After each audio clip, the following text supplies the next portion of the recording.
सलैया साहित्य संसार में आपका पुनः स्वागत है। फिर निराशा क्यों बाबू गुलाब राय के निबंध आलोचना की श्रेणी में कुरूपता नामक निबंध लेकर के उपस्थित हूँ।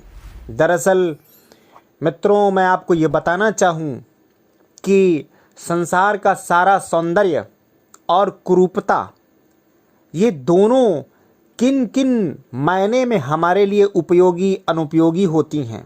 कैसे कोई विषय वस्तु हमें कुरूप लगने लगती है, कभी कभी कोई कुरूप वस्तु भी हमारे लिए कैसे उपयोगी होती है।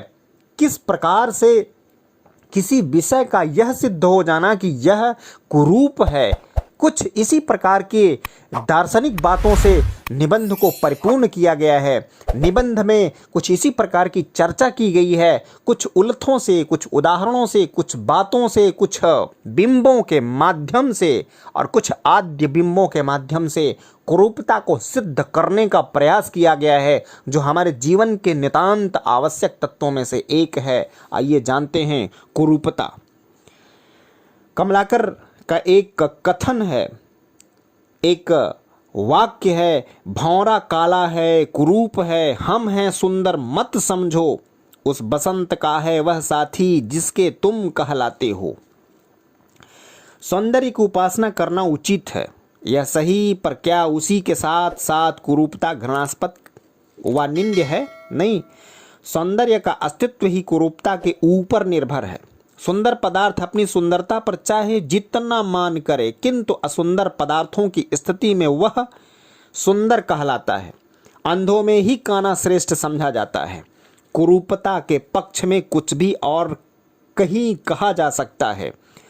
रूपहीन वस्तु ही रूपवान वस्तु की आधारशीलता है। कीचड़ से ही कमल की उत्पत्ति है और गुलाब की कटीली टहनियों में खिलता है।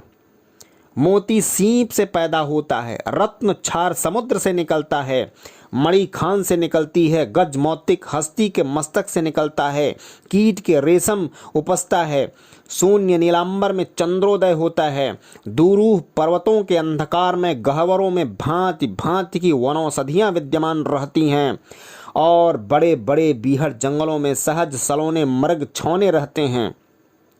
इसी प्रकार पुष्पों का प्रादुर्भाव वृक्षों से है और सघन सुंदर पल्लवों से सुशोभित शाखाओं की स्थिति रूखी और मोटी मोटी जड़ों से है। मनुष्य की स्थिति वनस्पतियों पर है और हरी भरी लहलहाती वनस्पतियों की स्थिति जल, वायु और मिट्टी के ढेलों पर निर्भर है। भूसी निकल जाने पर चावलों में से अंकुरित होने की शक्ति जाती रहती है।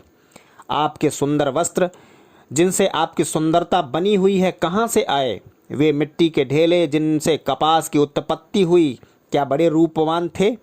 वह बेचारा श्रम सहिष्णु कृषक जिसने दिन रात परिश्रम करके कपास के खेतों को उपजाऊ और हरा भरा बनाया, क्या आप ही की भांति कोमल और सुकुमार था?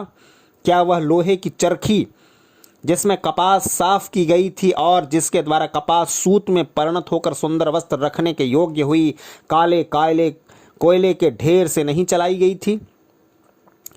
मिल में काम करने वाले लोग भी सब के सब आप ही की भांति सुकुमार, सुभग और सुवेश वाले न होंगे, किंतु यदि ये सब कुरूप पदार्थ न होते तो आपके सौंदर्य की वृद्धि करने वाले ये सब पदार्थ कहाँ से सुलभ हो पाते?